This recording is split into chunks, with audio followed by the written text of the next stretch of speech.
going to open the floor up for questions. We have two microphones, one over here and one in the center of the room. We ask that because we have quite a number of you here that you limit your questions to one question and give yourself about 2 minutes per question for everyone to be able to get up here tonight.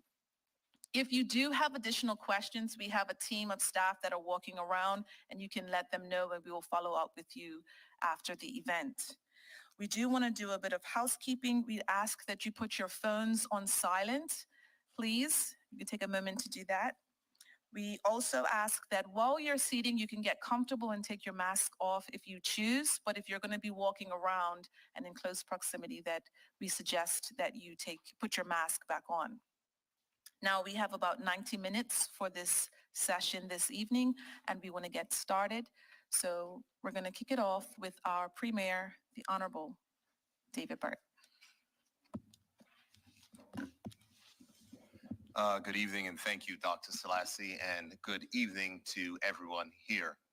I'll try that again. Good evening. All right. So this event tonight is to share additional information about the Fairmont Southampton. I certainly want to welcome the Minister of Tourism, and I'm certainly grateful that the President of the Bermuda Industrial Union is here with us as well. So how it's going to run, there's one presentation that we're going to do. It is going to be between the Minister of Tourism and myself. I understand they're going to dim the lights when we start the presentation, so don't get worried when the lights go down. It's to make sure that persons inside can certainly see the presentation. Following that, in the conclusion of our presentation, as I said, as Dr. Selassie said, we'll hand it over to the President of the Bermuda Industrial Union, and then we look forward to questions and answers. So, Omar, I guess we're ready to go ahead and to begin the presentation.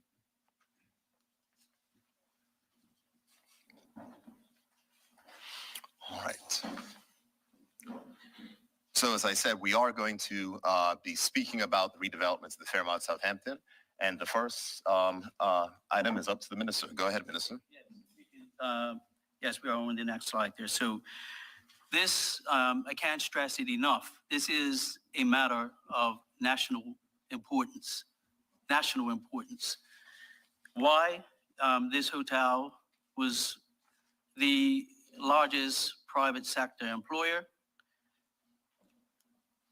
And when open, it contributes $100 million annually to our GDP, which amounts to $1.5 billion during the 15-year concession period, as allowed under the act that we're here to discuss.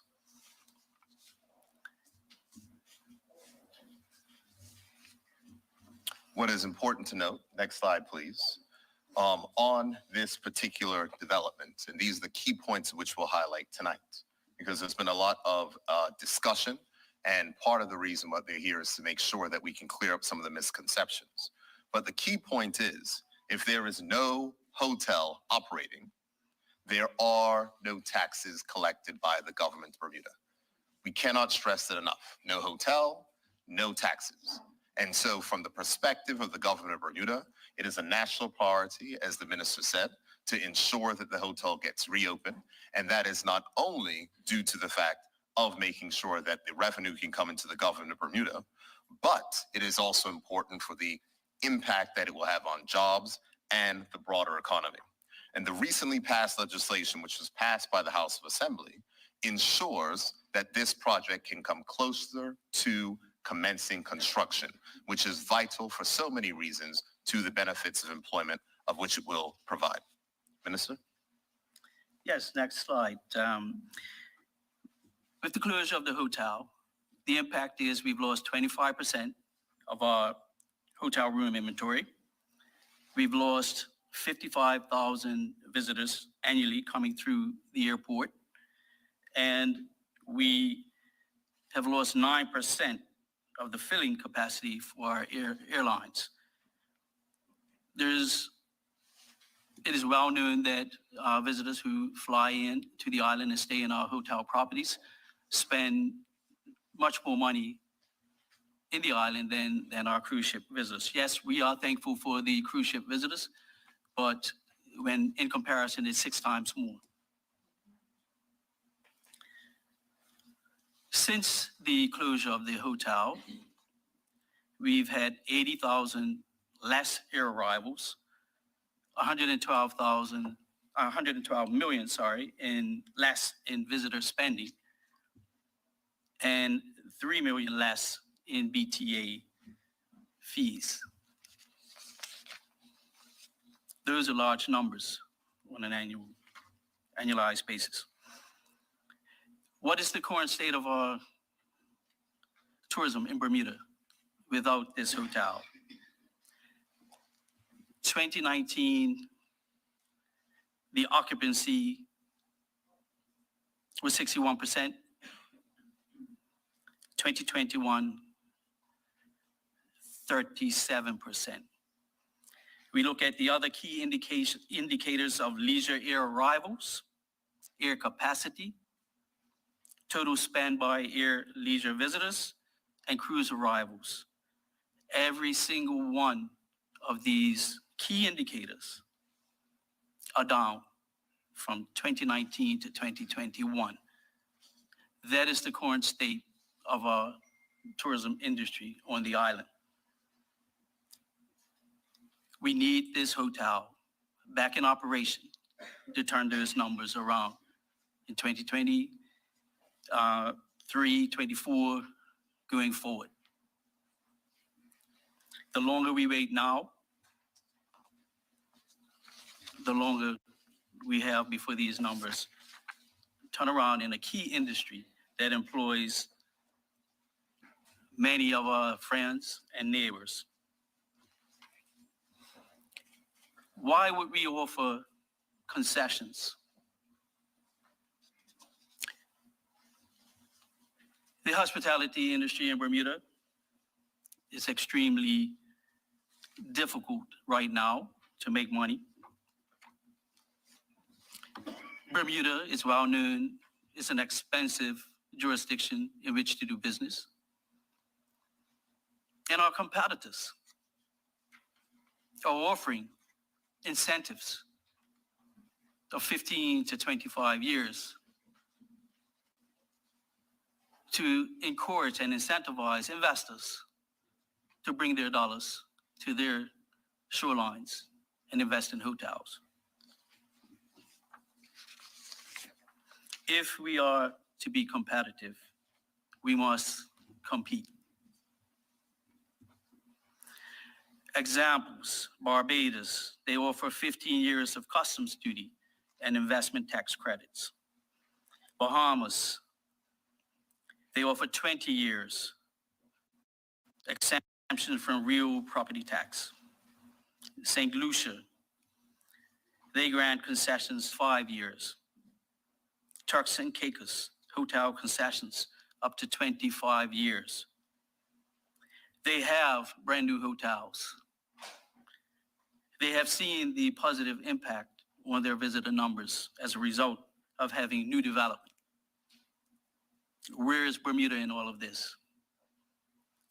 We have an iconic hotel that sits on a prominent hillside, occupying great vistas in every direction for miles around, and it's closed. We must assist, we must get this hotel back open. Now, when speaking about getting the hotel back open, I think that it's important that we revisit the history, because this hotel was operating for a while, and as I'm sure many persons who are familiar with the tourism industry will know, that it was struggling. Though it was making a lot of revenue, it was struggling for investment. It was losing group business because it did not have the reinvestment which was necessary to ensure that persons wanted to travel, wanted to host large group events at the hotel. So the hotel owners at that time sought new investment and put the hotel up for sale. It went up for sale once. There was a prospective group. That group fell away after a process. Another group came in, the group which is the current owners of the hotel. The GenCom group is the main investors inside of that property. And in 2019, after lots of discussion with the government, there was an agreement to provide government support to redevelop the Fairmont Southampton Hotel.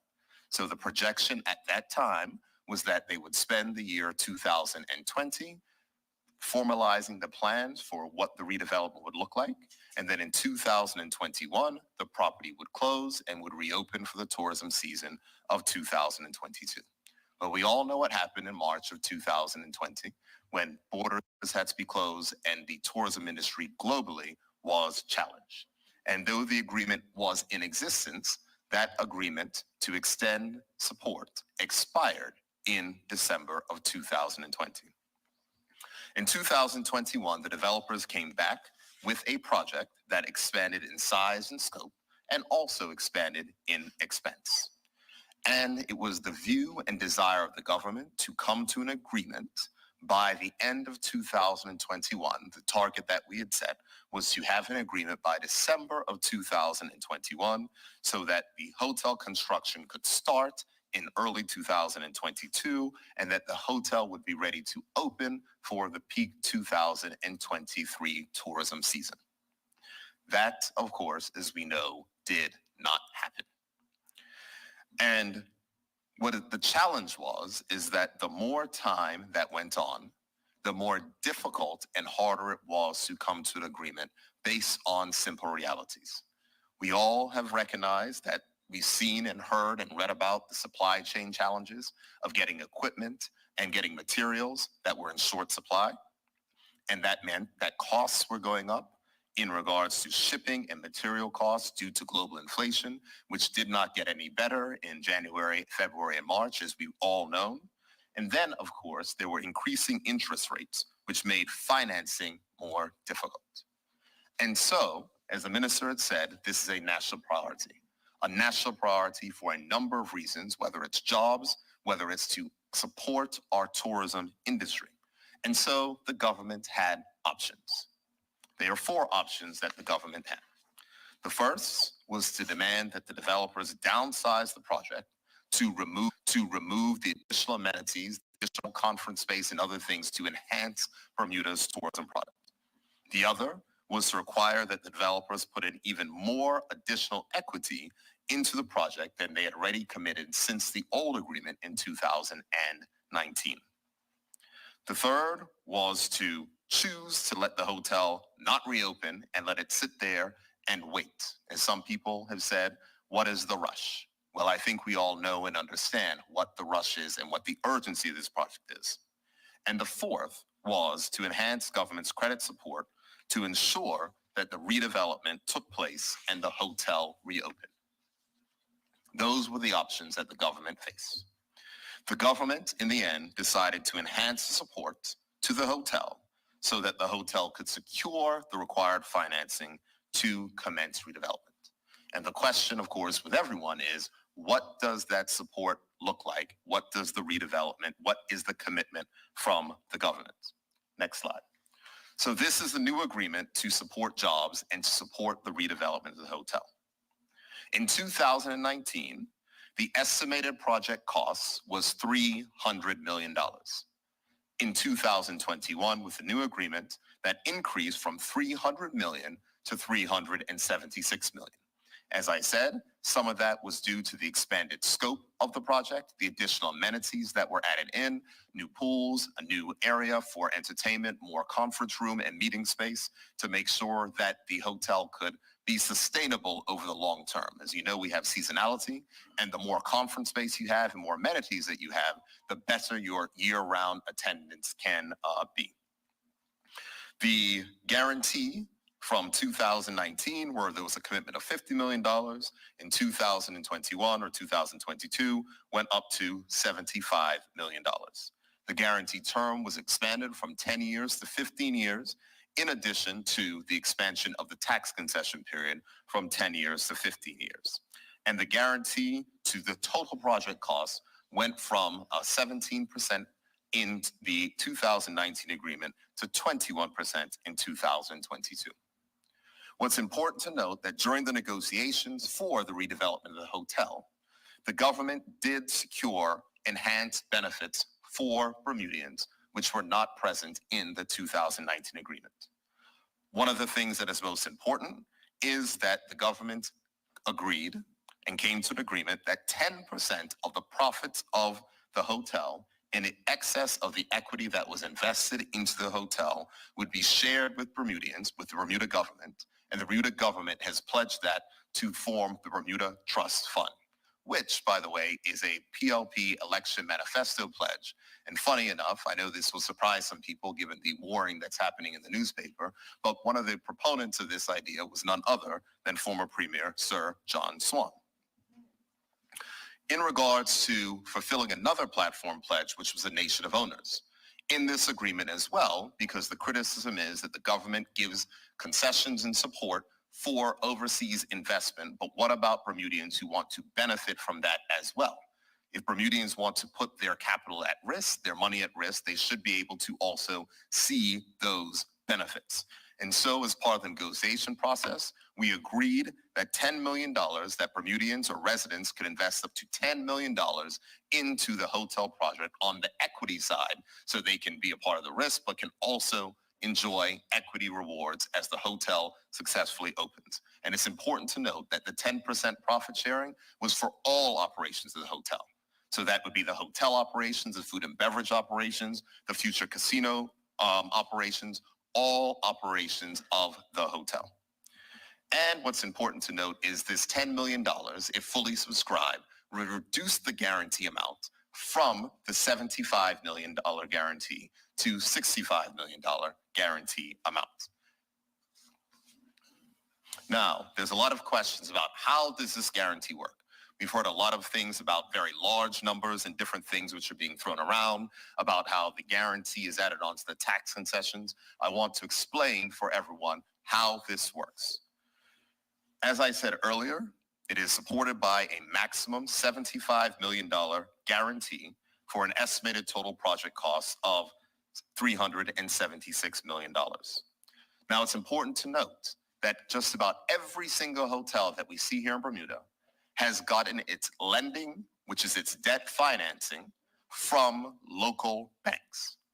Persons will know that local banks do not have an appetite to invest in local hotel projects, and it's limited. Even for St. Regis, the bank wanted to extend credit, and the government was required to put a guarantee there as well. But what is important is that with the total stack of this project, there is $220 million of overseas debt investment, which has been secured by international lenders who lend to hotel projects around the world. So most of the money from this project is coming from either overseas lenders or equity that is coming from the project owners. And only $75 million of the $376 million project is coming from local lenders. And what this is called tax incentive financing. It's common around the world. What happens is governments extend tax relief to make sure that development can happen. And what developers do is that they borrow against that tax relief, kind of like if you, I would like to do it, win the lottery, and that payment happens all the time over a period of years, but you can elect to receive all that money up front.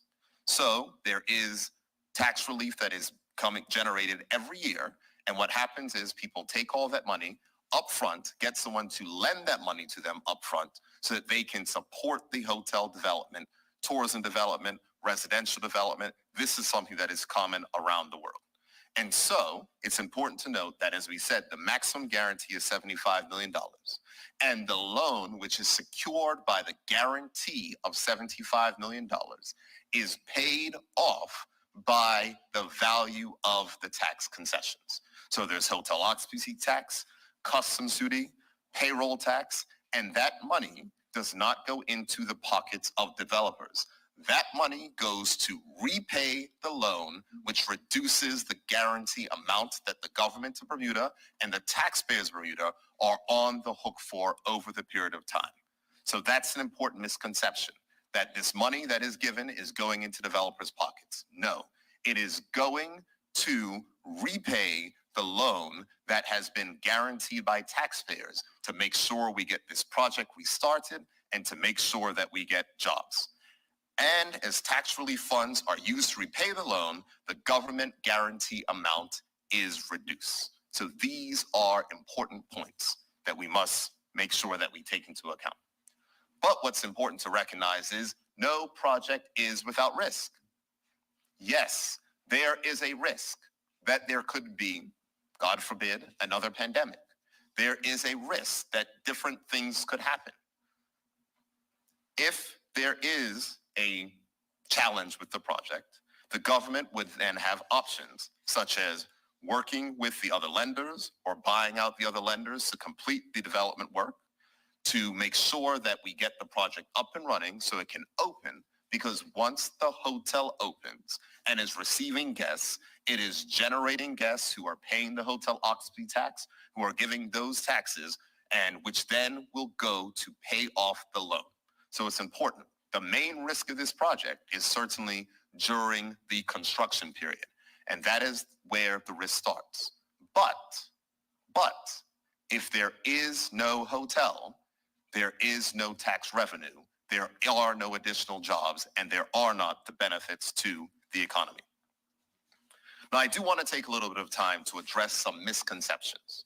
And as the slide shows, and I'm very sorry that it's faint because it's so bright, but fact versus fiction. And I want to touch on three topics. The first is Morgan's Point.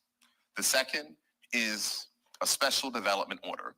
And the third is the government is giving away money that could be used for other purposes.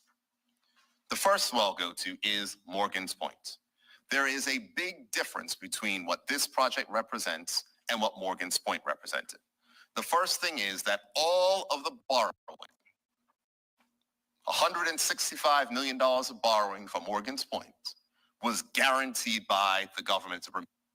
In this project, there is about $295 million of borrowing which will happen. And only $75 million of that is guaranteed by the government of Bermuda. A big difference between the two. The Morgan's Point project also was not fully funded. So that means that they were relying on real estate sales and other things to fill the gap. One of the things the government has always demanded is that this project is fully funded. And it is fully funded by the hotel operations. And it's key for us to note and to recognize that. Also, when it came to Morgan's Point, they did not have experience in development or hotels, significant experience. Whereas the owners of the Fairmont Southampton have significant experience in the tourism industry, both internationally and also locally, operating the Tucker's Point Hotel, and they've done more than $7 billion of real estate transactions around the world. So it's important to note the differences. Yes, the government had an issue due to the former government's agreement with Morgan's Point. And yes, we had to call a guarantee. And yes, that makes us all scared that that could happen again. But it's important to know we've learned our lessons and we've made sure that we have protections in place to reduce the possibility of that happening in the future. The next matter, which has been spoken about, is a special development order. And there's all these rumors talking about the fact that the government has approved 300 homes to be built, to be sold to persons, this massive giveaway, etc. Here are the facts. There was a special development order that was put into place in 2009 to support the redevelopment of the hotel at that time in 2009. But we all remember what happened in 2009, 2008, the collapse that happened with the global recession. And so that never went in place. The order is valid, subject to provisions that the owners are permitted to redevelop the property. But the special development order does not apply to the redevelopment of the hotel. And as has been stated by the Minister of Home Affairs, the Deputy Premier is responsible for planning, as has been stated by the Minister of Tourism, and as can be seen in the bill. Unlike other projects where bills that went through Parliament gave planning permission in principle, said that planning permission can be bypassed, any variation to the special development order must go through the legislative process. It cannot be done in secret. It has to go through a public comment period and a public feedback period, because that is the way that special development orders are done and made. And they are subject to parliamentary scrutiny. So it's important to note that the Fairmont Southampton Act 2022 does not create an STO for the development of the hotel building, and the act does not approve 300 plus units to be added to the property. There is the existing STO, which is stated in law, but there is no new STO, so we can clear up that misconception. The third misconception that I want to address is government revenue impact. And the minister has spoken on this, and I have spoken on this. And it's very simple. The 15-year tax relief period is not a money loser for the government of Bermuda, but it is a money gainer. And I know that sounds counterintuitive, but it is the fact that if the hotel does not reopen, and many of us have seen hotels close this country that have not reopened. So we have a choice. We can have this property sit there and not reopen, or we can work to reopen the hotel. And the reopened hotel ensures that the government has more revenue than it would have had if it did not open. That revenue, as the minister will touch on, comes from a lot of different places, but there is more revenue. So that's what's important. So when we hear persons stating that, this money could be used for roads, this money could be used for this, there will be less money. There would be less money. And that's why it is vital and important to make sure we open this hotel for all the benefits that it has, for the thousands of visitors that will come to stay in that hotel, the jobs it will provide. Now I'll turn it back over to the minister to speak about the economic impact of what happens if the hotel doesn't open and what happens if the hotel does reopen. Minister? Yes, the immediate impact. There are no 650 or thereabout jobs that take place during the construction phase if this does not proceed. After the hotel is redeveloped, there are anticipated to be 800 jobs. That does not happen.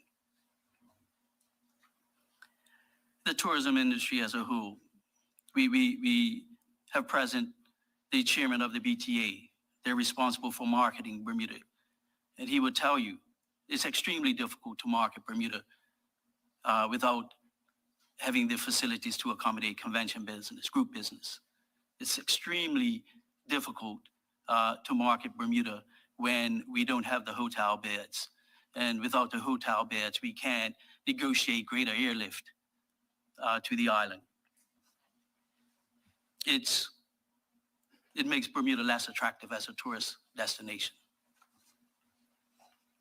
If we don't have the anticipated 55,000 people coming through the airport that are going to stay in this hotel annually, we'll more than likely have to pay the minimum revenue guarantee to Skyport. And that sits currently at 43 million. So that 43 million potentially grows. What are the benefits of the redevelopment? Well, the government collects payroll tax on the 800 employees that will be working there post-development. There's customs duty to be collected on food items, operational supplies, energy. There's the collection. I think it was estimated at 5.5 million contribution to the Skyport. There's the BTA visitor fee. We have more visitors arriving by air.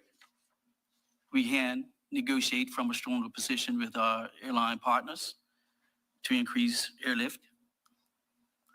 The taxi drivers, the retail operations, the tour operators,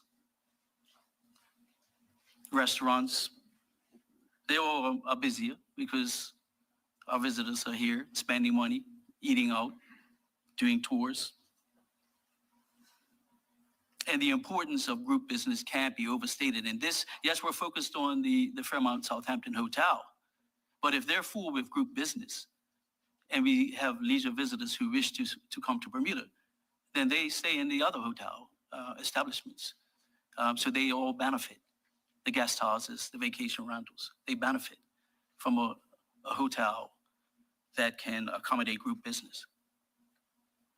So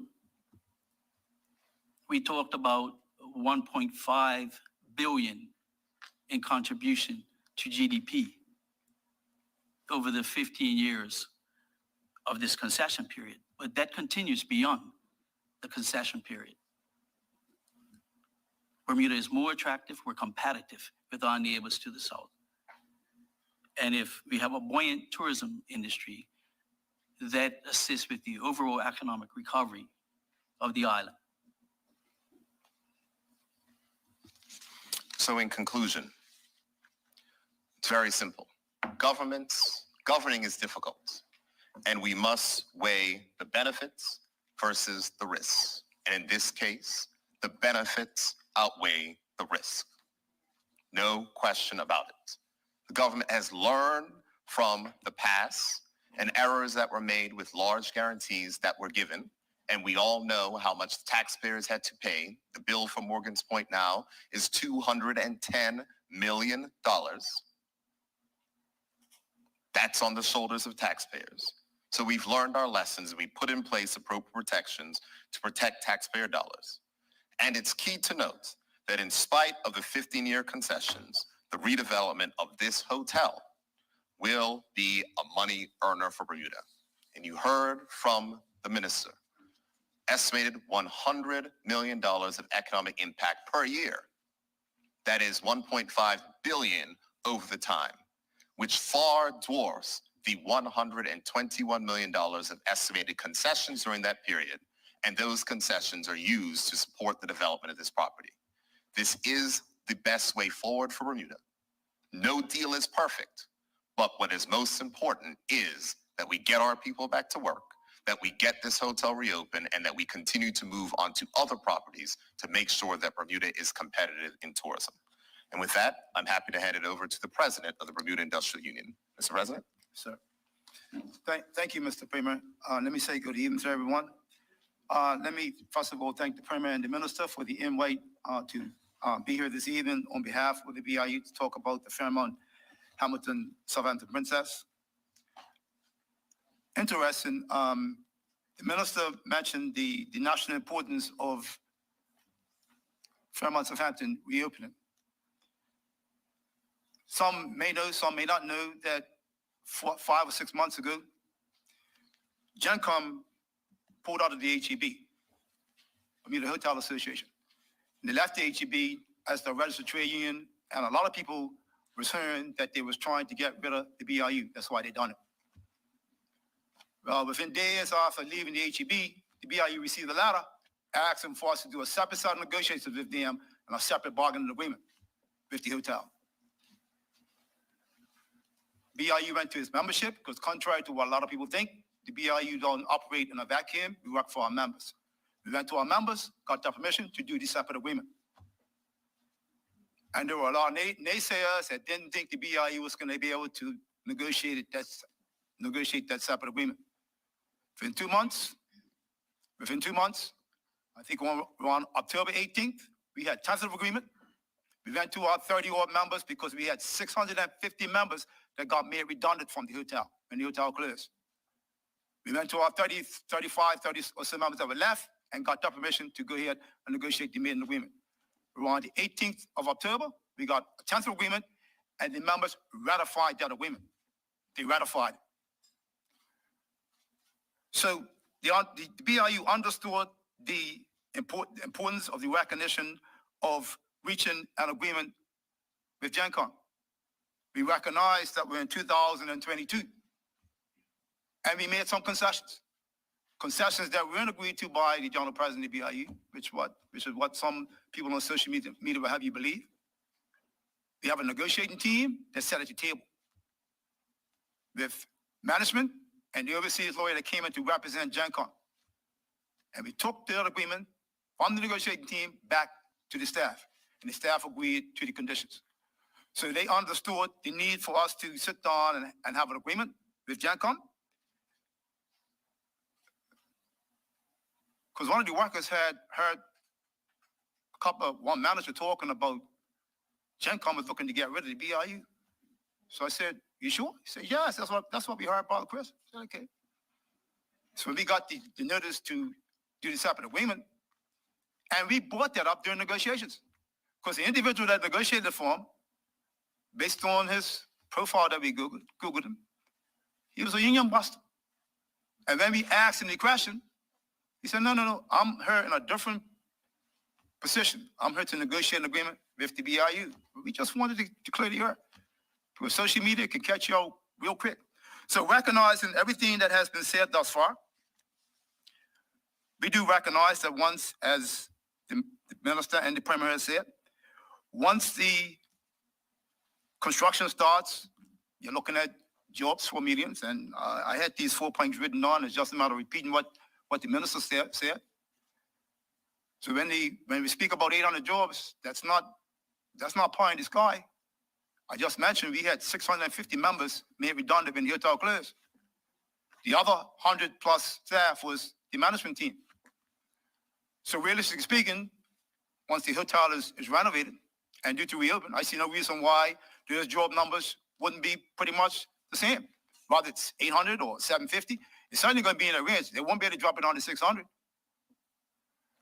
So we're looking forward to that relationship once it happens. We've had people call us and ask questions about what does the agreement mean as far as construction, who's going to be able to participate. They know what happened on at St. Regis, and they're looking at it happening all over again. And all I try to say to them is that St. Regis did not want to be unionized. They made that clear right from the very beginning. Southampton is a unionized hotel, and I expect for the management team, I expect for the government to hold them accountable to make sure that there is fair, when we look at construction, there's going to be fairness across the board, and everything is not going to be given to all the big contractors, and the small contractors are going to be left out. We certainly would advocate for the smaller contracts to make sure if you want to shoot the pie around a bit, maybe they get the 75% and maybe 25% over, but just putting that on the table as conversation, because we understand what meetings are saying about this development.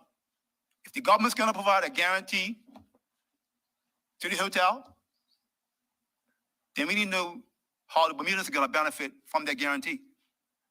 And it's not just some Bermudians, and I'm talking about Bermudians, I'm speaking about the contractors. We want to make sure that the majority of contracts are going to be able to benefit from that.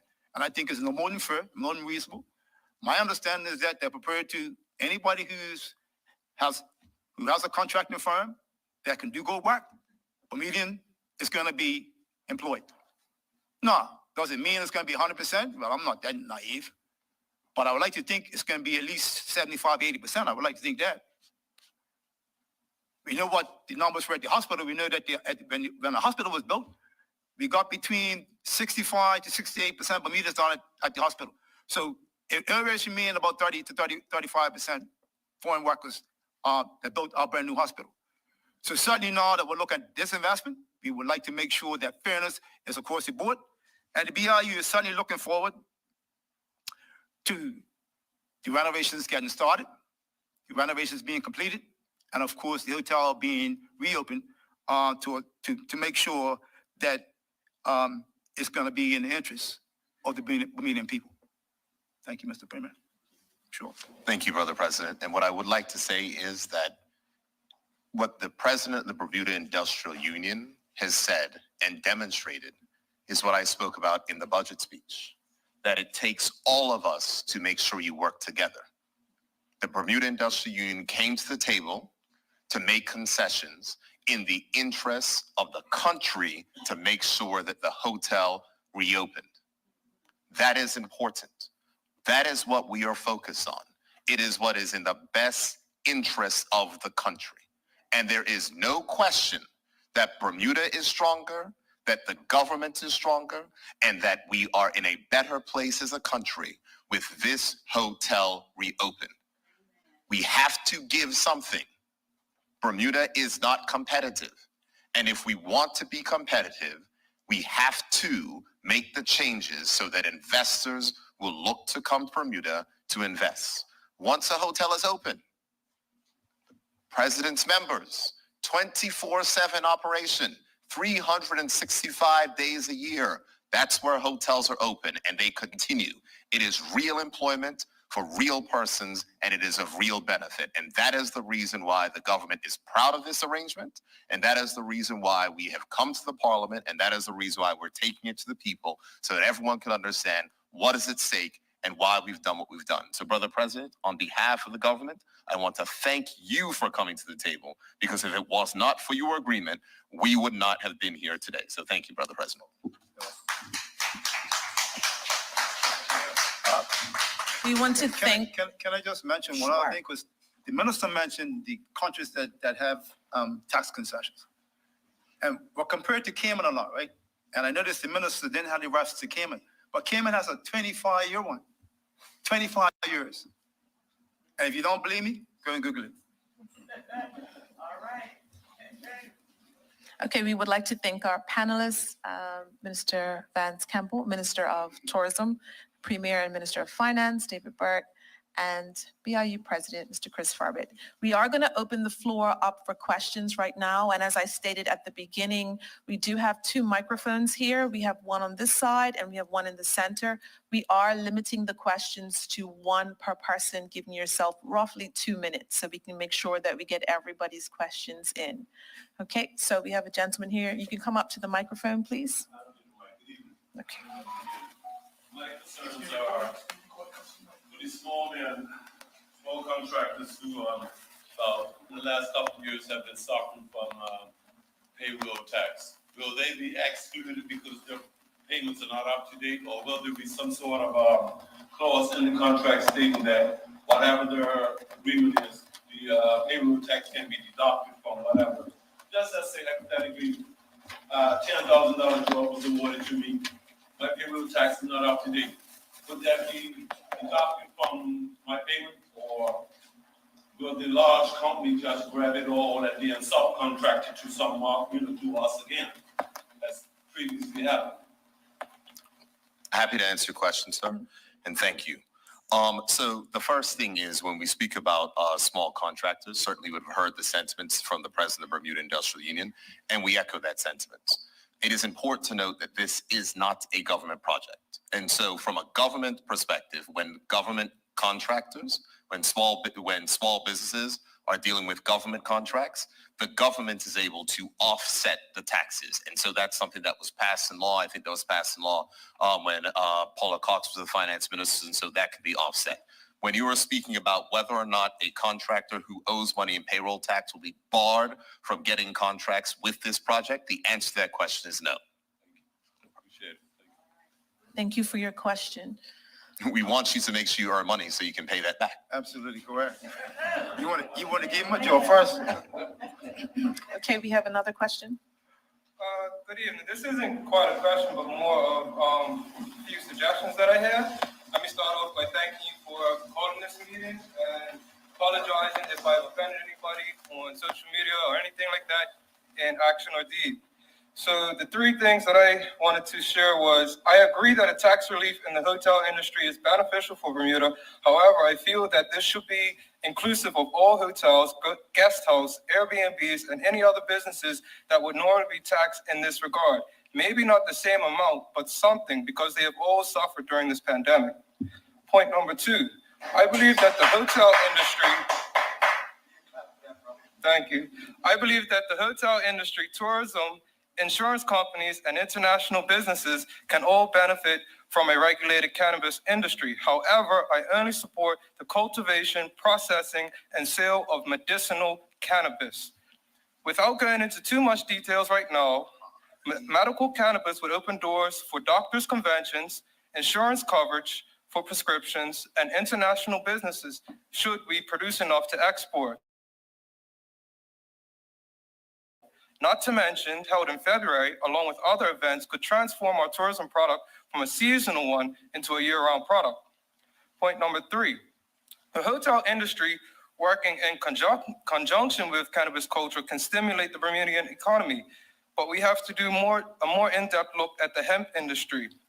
5 points that I think they can take into consideration is health and beauty, food and nutrition, environmentally friendly products to replace single-use plastics, textiles, ropes, and kite string for eco-friendly hotels, i.e. hemp curtains, for example, fashion design, and clothing. So in summary, I believe that yes, a tax relief is potentially a good idea, but it needs to be extended to the entire industry. And if we synergize the efforts that we are committed to as a country to achieve the if we synergize the efforts of what we are committed to as a country to achieve, the foreseeable side effects will be a better economy. Thank you. Thank you for your question. I will note that one of your questions we actually can address in this platform, and your other two questions, point 2 and 3, we can save for a different platform. This particular platform is designated for the Southampton hotel discussion, but we do thank you for your contribution.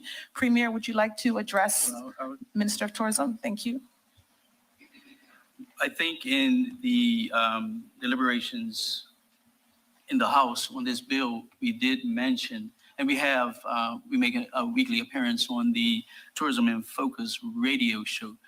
We have been stressing that the Tourism Investment Act is not just for rich overseas investors to invest in hotels. It is for the redevelopment of existing hotels, restaurants, new hotels, and attractions.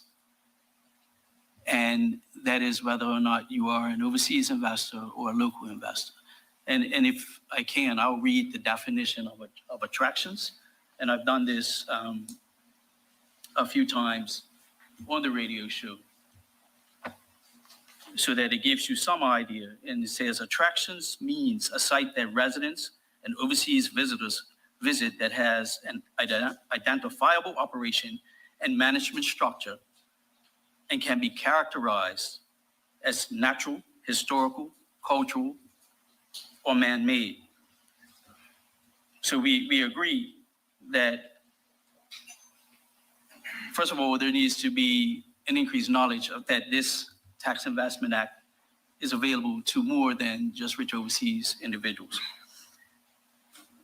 We have also stated that we are looking to bring amendments to the Tourism Investment Act that will broaden the type of tax relief that's available so that more local individuals can have the opportunity to take advantage of the concessions. So that we have promised, and we will work on that and hopefully deliver in this session, if not the very next. Part of the National Tourism Plan, just to address slightly part of his second point, is to increase the percentage of visitors that we get in the so-called off-season, up to 56%, I think it is. So there is a concerted effort in train to recognize that we must encourage more visitors here during the so-called off-season. And that's the only way we can make it a year-round business and make it more attractive to Bermudians as a career alternative, because they know that they are guaranteed to have employment for 12 months out of the year.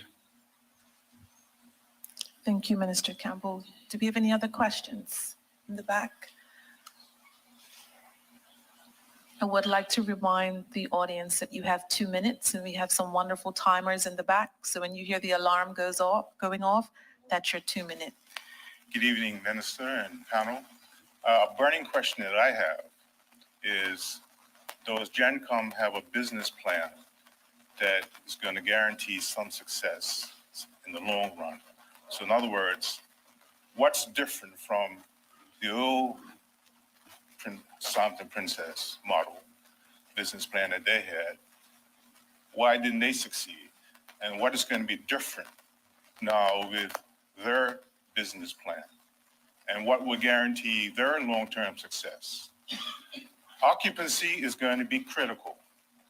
If they do not maintain occupancy over 60%, 70%, they're not going to run into trouble. That's just a fact. That's just, you can't run a hotel with 30% occupancy. So my question is, what's the difference between the business plan of the old Southampton Princess and this one? Thank you. I will try to touch on that. Mr. President, you want to touch that as well? If you do, but I will start. And if you want to fill in, Mr. President, Sure, you can Mr. go ahead and yeah, fill in. Mr. Premier, yeah. Here's what I'll say, sir, and thank you for the question because it's a very good question. And so I just need to make sure we go back to the history. The old Fairmont Southampton property was a very successful business insofar as the amount of revenue that it was bringing in. But if you do not have continued reinvestment into a hotel, you end in what is called the hotel death spiral, which is that you have to reduce your rates to keep up your occupancy. But in the reduction of the rates, that means you do not have enough investment to continue to invest the property, which makes the hotel less attractive, which means that less people will come. And that's the reason why it's so important to make sure you support continued reinvestment in hotel properties. So that's the first thing.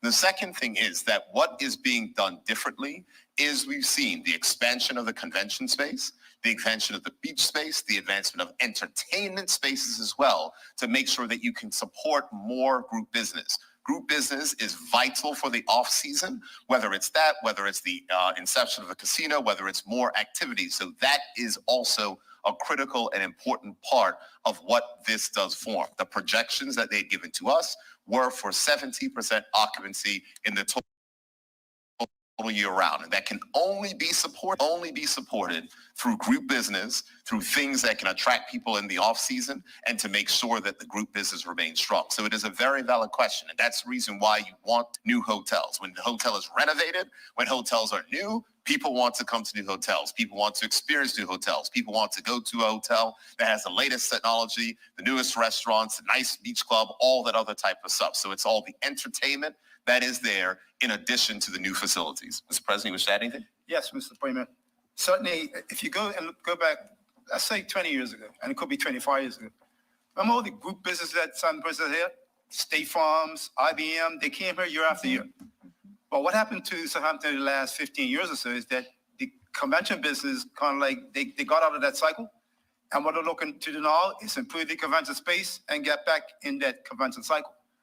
But you have to also understand that I can tell you this from looking at the financials. That hotel has never lost money. I'm telling you that. So whilst the profit margins have been shrinking over the years, they're still making a profit. And your point about the 60% occupancy, remember now, we get a consolidated statement from 9 hotels that says the average occupancy is 55%. But that's going to include hotels that are doing 90 and hotels that are doing 40. When you average it out, it looks like they're not making any money. But there are Fairmont Southampton, Fairmont Hamilton, and Grotto Bay. Those 3 hotels always make money. The facts are there in the financials. So whilst your point is valid about what is the new model going to look like, it's about enhancing the model they had before. And I think once they do that, the other point I think I'll make is we had a receiver come in and do receivership on Newstead. And what the receiver said is that if you don't have at least a 200 hotel rooms, you're going to be in trouble. You're going to struggle. Princess got 600 rooms. Hamilton Princess got 400 rooms. Grotto Bay has got 210 rooms. All of them have over 200 rooms, and they do well. The numbers are there. Okay, to our panel, we have 2 questions from our online viewers. The first question is, when do we anticipate to have shovels in the ground with this project? And when can we expect it to be completed and the hotel officially reopened? And I'll take it right into the second question. When and where should persons submit their job application? Great. Thank you for the question. And in regards to the job applications, the work of which we're going to do is the Department of Workforce Development is going to be working with the developers to make sure that the jobs are made available, because that is the critical component. You cannot be giving to put all this work in to support this project and then it not benefit the persons who are taxpayers. The next part that was asked was when, and I see the president of the BIU laughing, and I know the Minister of Tourism. We had wanted this hotel to have shovels in the ground already. There is no question about that. We wanted shovels in the ground already, and that's the reason why we wanted to have this agreement done in December so we could have hotels in the ground by the end of the first quarter so the hotel could reopen for next year. Now that we've passed this bill, it has one final place to go. I see two senators in the audience. They'll have a critical role to play when the Senate takes its debate next Wednesday. And once we get past these preconditions, as I said, these are steps. So the first step was making sure that the new union agreement was done. The union played their part. It was also about making sure the designated site order happened with the casino. We did our part. The third was to make sure that we got the bills passed to make sure the development could go ahead. That has been done. And the final thing would be to closing in on the finance the deal. Once that is done, then construction could start. It was estimated in best case scenario, after all these things are completed, we can have shovels to the ground in 45 days. I don't know. The challenge is that this delay, unfortunately, is setting us back, and it makes the project even more expensive because they wanted to open during the high season, and it becomes difficult when it's not. But we are going to get shovels to the ground as soon as possible. Now, I don't know if the minister or the president has anything to add. I know that looking for the renovation to take about 15 months. Certainly, we've put some suggestions on the table that, you might want to maybe lengthen the shifts, meaning that if you got one shift that's working 10 hours a day, you might want to increase it by having a shift and a B shift. The BIU would never support anybody working 24 hours a day, but certainly a 16-hour operation clears it down for 8 hours and come back. So you have 2 8-hour operations. You have shift A working 8 hours. That shift goes off, shift B comes on. That would help to bring the time frame down from 15 months down to maybe 12. So certainly looking at the targets that they want to hit, I think if they consider something like that, it could be very beneficial. Thank you. We had a question over that side. You can come to the mic, please, and then we will come over here. Hi, good evening. Good evening. Thanks so much for giving us this opportunity to learn a bit more about the new princess. We were just hoping for some clarity on the question of the SDOs, a bit more clarity. I noticed you addressed it in the leaflet that we got. But just among the questions that we've got is why the 2009 SDO is still active. Also, how fully GenCom wish to take advantage of all of the opportunities that the 2009 SDO offers them, when they think construction might start on those extended, on that the full SDO. I understand exactly what you're saying about the hotel, but the other aspects of it and how long that might take. And also wondering if there will be a further SDO offered to them if they want to develop the lot more fully in the future, or whether you're going to say, no, that's enough for Bermuda, that's enough density. Thanks very much. Thank you. Thank you. Do you want that? Okay. Thank you. So in regards to the clarity of the SDO, I'm happy that the handout and the presentation which we gave to clear up the misconceptions happened. The SDO belongs to the owners of the hotel, so it is inherited from the former owners of the hotel. And certainly that was there. It was available to the former owners. It was an expectation that will transfer to the studio owners, and it's there. What we have done insofar as making sure the financing for this project and everything else is that it does not rely on that. We are focused on the hotel operations. But as can be seen in modern developments, the developments which we've seen here, even when it's St. Regis and other places, they have hotels and they have what they call hotel residences. And those hotel residences are not for someone to move in and stay in full time and never leave, et cetera. They have to be given back to the hotel pool.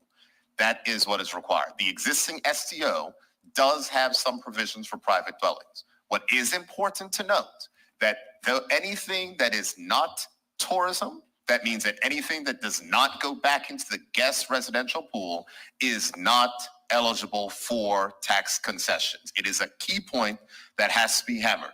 It is not eligible for tax concessions. So I cannot speak to exactly when those things will happen. What they have said is that they are focused on making sure they get the hotel up, running, and working prior to examining matters.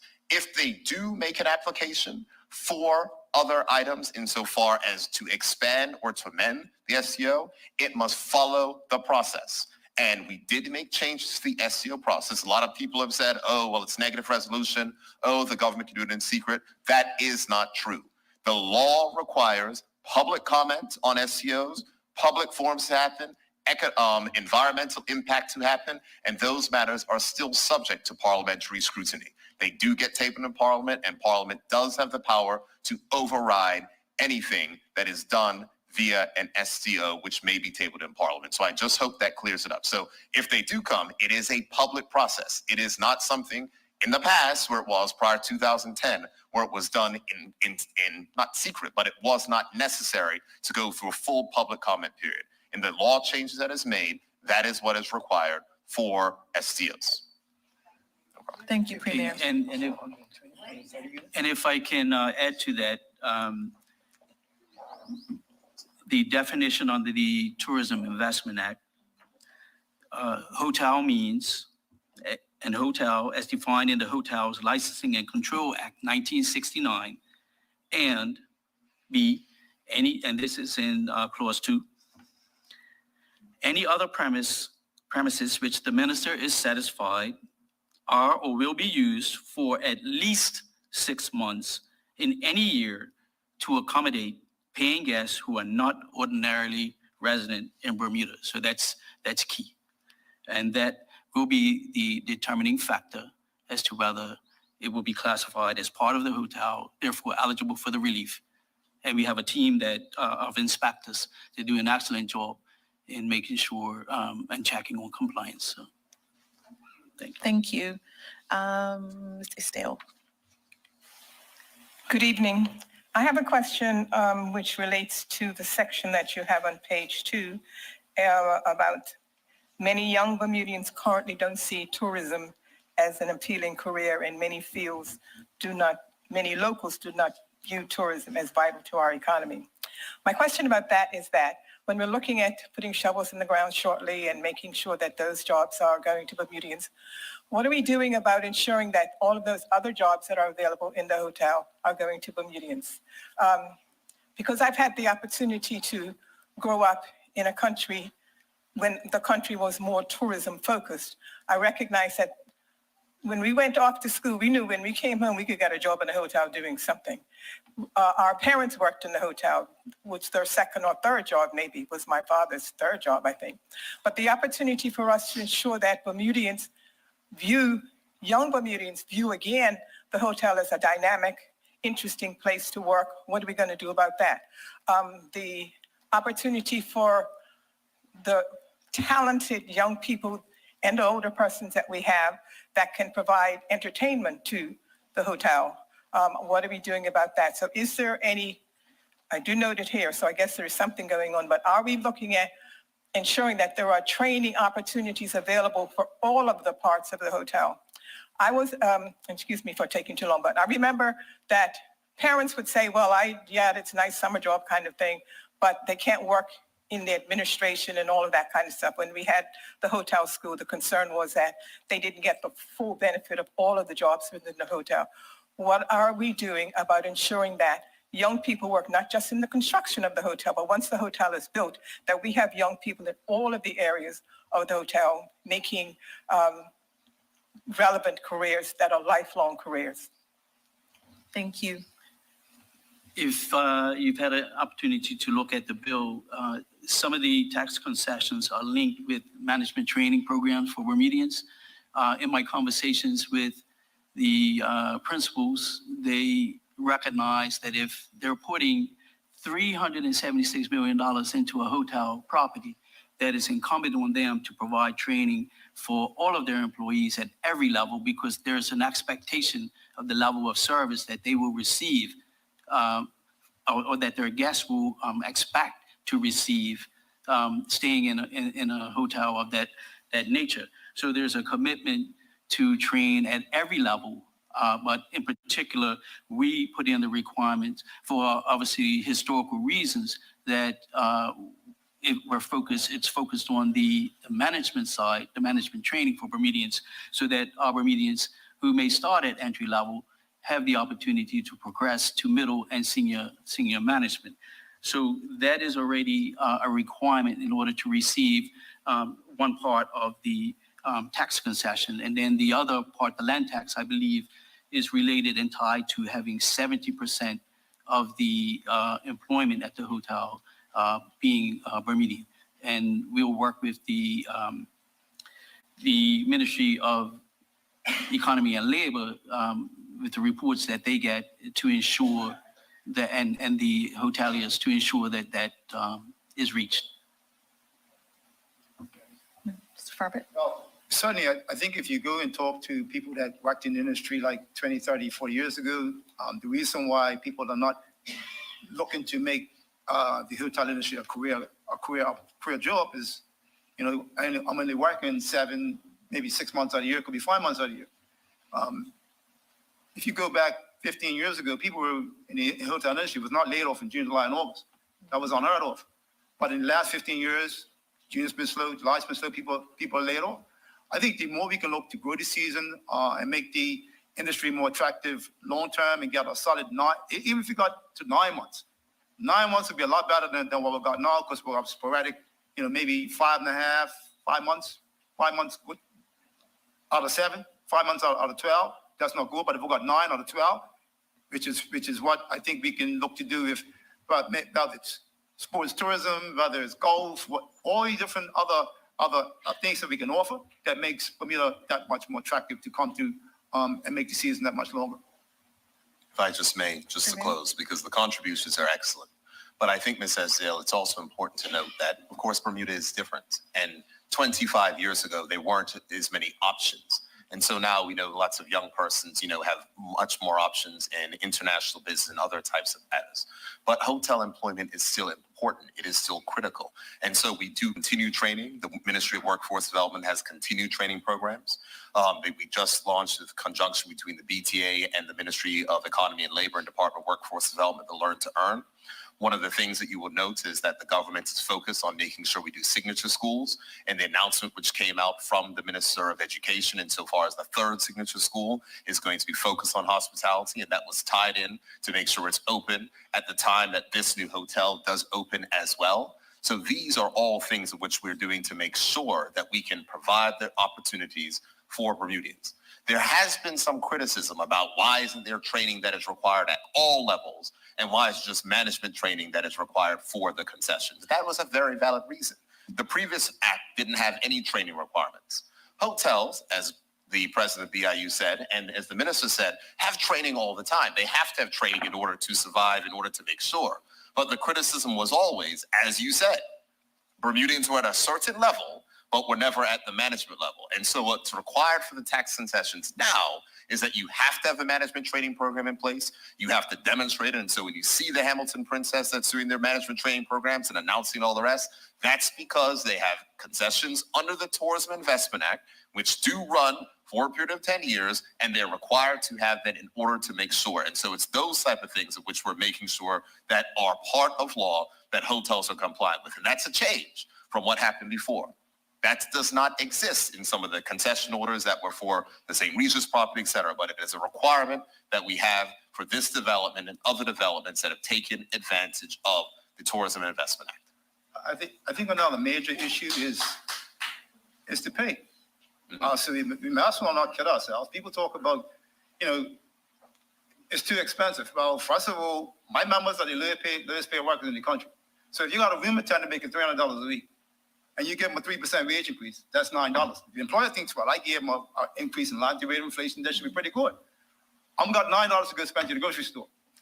You got somebody else who's making $1,000 a week, and they got a 3% wage increase, that's $30. And remember, that gap gets wider, it gets wider, and when you look at those wages, people are coming to work in the industry, they're saying, well, I'm gonna work for these wages, I'm gonna work for these. So it's very important for us to sit down and have a conversation about how we can fix this and find that balance. Thank you. Did we have another question? Yeah. This question is, goes to Brother Chris. The union's involvement as far as seeing that it's fairness across the board. So you said it's not a government project, right? So how does the union fit in as far as seeing to that, you know, fair play is as far as dismissal, because I've seen over the years, I've been in this industry over 50 years, I've seen some ugly dismissals, right? And there was no union representation. And, I want to see, this project work just as much as anyone else in this country, but I would like to also see fair play. You know what I mean? I can give you an example where a brother got fired from Dunny Hospital because his bike was in the parking bay. Stupidness. Or he picked up a roll of wire and decided to use it, and who said you can use my wire? Stupidly, we need to see that we all, if you're a genuine Bermudan, you want to see this work. And we got to see to it that, it's fair. And I would like to see, does the union have the manpower to supervise or shop steward it or whatever, to see to that it works? Thank you. Okay. Mr. Frederick? Well, certainly, let me say we've got two issues. We've got the issue where we have a negotiated collective bargaining agreement that once the hotel reopens, will govern the employees in the workplace. Now, we're talking about making sure that, fairness is there as relates to the construction jobs or whatever. I think the Premier mentioned it, that, the Minister of Labor is responsible to make sure that people make applications and also to make sure that fairness is there. And certainly, whatever influence I can use with the owners, because we do have a rapport and encouraging them to make sure that there is balance. And as far as issuing out the contracts to not just to the major contracting firms, so making sure there's fair play, of course, the board for everybody, as opposed to what happened, as I said earlier, what happened down at St. Regis. Thank you. We have a question right here. Yeah, good evening, everyone. Premier, my heart is heavy, right? Because I'm a born carpenter, right? Just like even your dad, when they first came out in this industry, just like you said, over 40 years ago. But what I'm seeing in the construction arena in Bermuda is, my heart is heavy, hurting. Because I love what I do, and I see the youth out there, failing because, they got no where to turn the most. Before, that was the thing of, especially the black man, right? And Bermuda development as a people, just like even Chris, me, what I'm learned, what really made Bermuda was the construction arena. But what lost our way in me saying, right, what hurts me is I'm seeing America's Cup, Morgan's Point Airport, right? How much capital was involved in these projects, right? And, I asked one thing, how much you got out of that there? How much you got out of that? How much you got out of with me, just like you said, especially here, especially locally, I can handle my tools. Just like I'm looking forward to taking part in this project. And you saying I'm on the last development at the Hampton Princess, I took part in both of them on a small scale, because just like you said, some people handle you in not a disrespectful way. When you see the numbers, the average, just like as I'm just sharing. When I analyze these three projects I just shared, this is almost $1 billion. Question asks, where is that money? Where did that money go? Where's that money circulating? Just like I said, what youth has developed from apprentice to a mechanic? When they see the youths destroying one of themselves, just like even with me getting a little job, because I'm from, back of town, right? And, just like that, I thought you was going to get me, just like you said, but at the same time, I'm just, from that part, I'm just getting little crumbs. When, I have a lot to offer. Because right now, I'm just like, I've got to share the tools that, that's like, who I'm going to turn it over to. And just like I was saying about your dad, right? That's like, like I said, I'm hurting for Bermuda as a whole because I put me a Tobin, whereas I did was a machinist, like world class. Because I don't know if you know, we were world class. No, as you see almost all the trucks in Bermuda, who's driving them, right? Like, where are we, just like you see, someone's just like, I don't see a carpenter mixing, just like you see, with me, I'm 21 years old, I was like, complete almost carpenter, right? But then what's happening in Bermuda today, like 40 years old? Where I can look for a carpenter or mason? Like, what are we doing? Right? Just like I said, now this opportunity here, just like I said, all this here. Where it's going to go, just like when I see down there pool and all these things. Who worked there? How much money, like I said, it's not about money, but just like I said, even but it is. I like that there. It's got to show from that. Like what Bermuda has to show from all these, like I said, almost $1 billion worth of bid, right? I'm standing here, I'm longing to take part in this. That's why I'm here, just like even Jenny was a painter. You know, we sit around just like meeting Daff and meeting Chris in this building, just like anything hurt me with Regis. Because, but it's just like you said, what happened down there, we had the meeting there, doing, like, going down there, show up. The next minute I see who's working there. Thank Just you, like sir. who's building Bermuda. But anyhow, I'm sorry, just like you said, Chris, long to take part in this. That's why I'm here. Thank you. Premier? Happy to certainly answer the question, sir. You know, feel the passion, and you are completely correct. It is difficult when you, and as someone who makes a job representing people, representing my constituents, it is difficult to see when you have projects, just so you spoke about, whether it's America's Cup, whether it's the airport, whether it's Morgan's Point and those type of items, and the challenges, the benefits that don't actually materialize that is hoped. And one of the most frustrating things for me is the airport, because people come up to me and says, well, why do you give that people that concession? Oh, it's so expensive, all the rest. The government has absolutely no say with what goes on the airport. And it is tragic that that is a space that where the government of Bermuda is. Tragic. But here's the thing. The past is the past, and there is nothing that we can do about that past. But what we have to do is to make sure that we are rebuilding hope. Construction is difficult. Construction is difficult for a number of reasons. But a reason why also is that if there are not a constant spate of large projects, it becomes difficult and people might go in and out. And so when we talk about building of construction, when we talk about extending hotel concessions, when we talk about signature schools, that we're opening our first one in 2022, where we will have a trade school again, where young persons can go and make sure they get their certifications while they're in high school. When we talk about extending the Tourism Investment Act to make sure there's more development, the president of the Bermuda Industrial Union said it. We're sitting here arguing over whether or not we should give 10 or 15-year tax concessions, wondering why other countries who have 20 and 25-year tax concessions are building new hotels every day. So the question is whether or not we want to push forward or we don't. This government is committed to pushing forward and to making the difficult decisions. After Southampton Princess, there's Morgan's Point, there's Elbow Beach, there's Ariel Sands, which we see coming up. There's more projects to come, and we are going to make sure that the development happens, because every other country has recognized that the tax that you collect from hotel occupancy and those other things is nothing compared to the benefit of the economy when you have more and more hotels operating.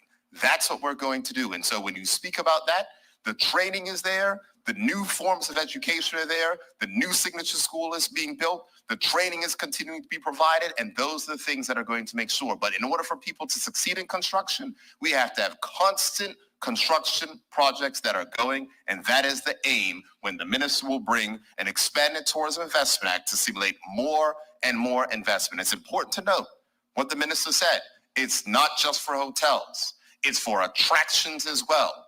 It is for other type of restaurants as well. Anything that is built for tourists and locals to enjoy can benefit from the concessions inside of that act. That was passed in 2017 under this government, and we are going to do a better job of promoting it, a better job of expanding it, because we must enter the growth cycle and stop fighting amongst ourselves while looking at other people and wondering why they have it and we don't.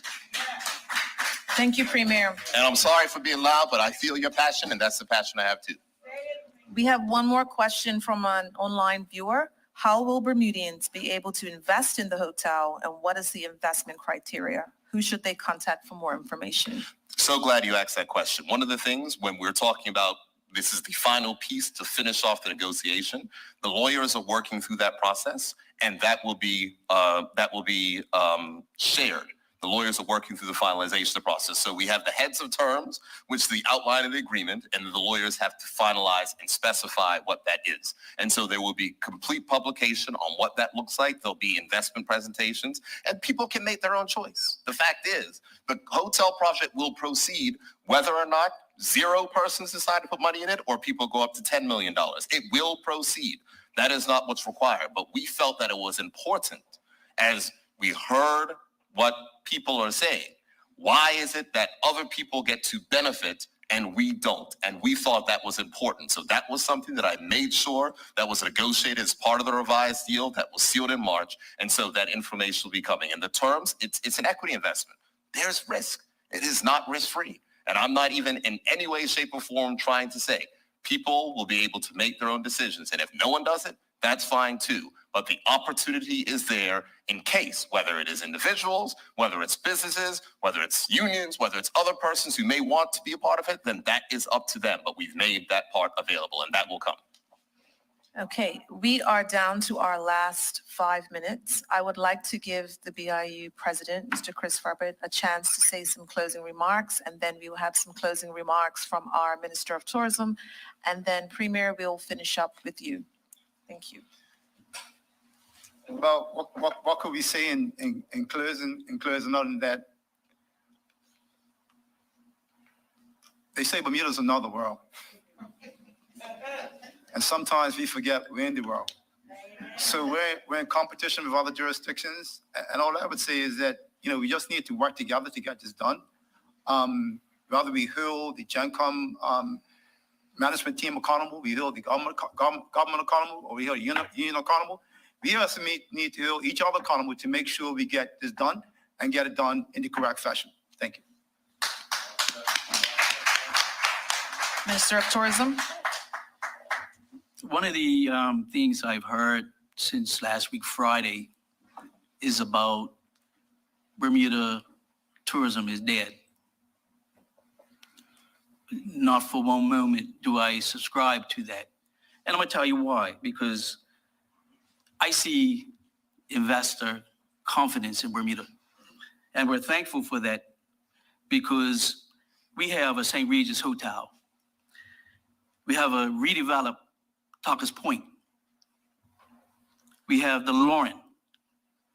We have the Hamilton Princess. We have Azura, just down the road here on South Shore. This is all recent investment in Bermuda's tourism product, investor confidence. But yet, we as the people who stand to benefit, some of us are pessimistic, saying the tourism industry is dead. That's not the case. Why would investors take their investment dollars and invest in something that was dead? Doesn't make sense, does it?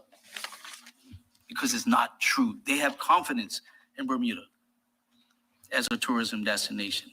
Just yesterday, we all saw the story where the Department of Planning approved the plans for aerial sands.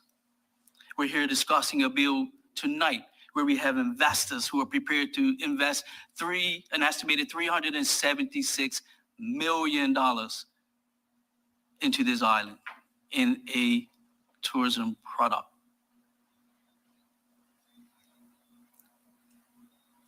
It is, the outlook is good. It's promising. I want to be able to, keep the chairman of the BTA up late working weekends because he can't keep up with the requests to come to Bermuda. So let's stop being pessimistic. The future is bright for tourism in Bermuda. Thank you. Thank you, Minister. And Premier, final remarks. Thank you very much, Dr. Selassie. First, before I get to my comments, I want to certainly thank the government team who made sure to put this together. And I certainly want to thank all of you for coming this evening. For those of you watching online, it feels lovely to be at an event, a town hall, back in person again, not through Zoom, not sitting at home on the computer, not in the office and everything, and engaging and feeling the passion and being able to interact directly. I want to certainly thank my parliamentary colleagues who are here today as well, the Deputy Premier, the Chairman of the Bermuda Tourism Authority. We have the MP for constituency number 25, the MP for constituency number 19, constituency number 30, and constituency number 28, all around this area. And also certainly we have the Minister and MP for constituency number 27, Colonel Birch, who is here as well. So I just want to thank you for your attendance and certainly for your support this evening.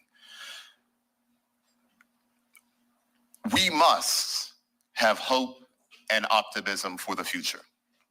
And the only way that we are going to advance this country is if we work together to do what is necessary. We've heard it through the presentations. We've heard it in the news. We've heard it from the President of the Bermuda Industrial Union.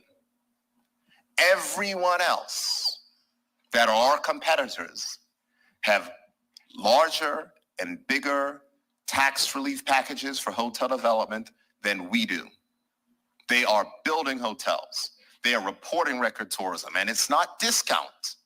The new Ritz-Carlton and Turks and Caicos, look it up, $900 a night. Understand, this isn't,